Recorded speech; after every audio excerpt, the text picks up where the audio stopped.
I've been praying for you all morning. I've seen your faces. I've seen your hearts.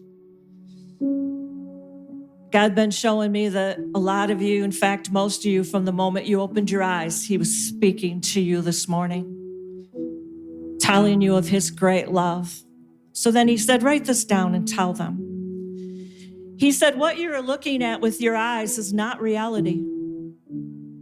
And what you are hearing in your ears is not my words. And what has entered your heart has nothing to do with the plans I have for you. Nothing. He said, is anything too difficult for me?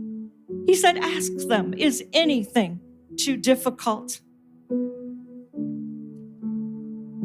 He said, dead children were raised to life. Was that too difficult for me?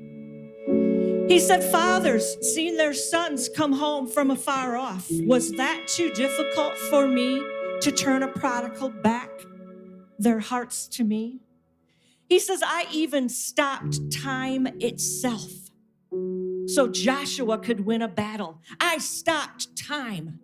Is anything too difficult for me? He said, I told Sarah that she was going to have a child and she was 80 years old and she laughed at me.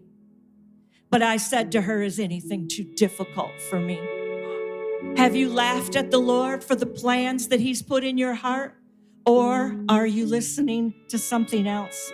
He said, cast your gaze on me, says the Lord, and I will show you my plans. Seek me with all of your heart so that you can see past the deception the enemy has tried to put before you. He said, cast down the imaginations, the ones the enemy's put there. And he says, look at what I've put before your eyes in this moment.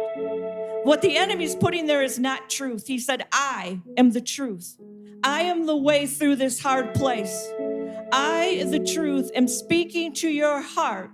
Is there anything too difficult for me? Amen.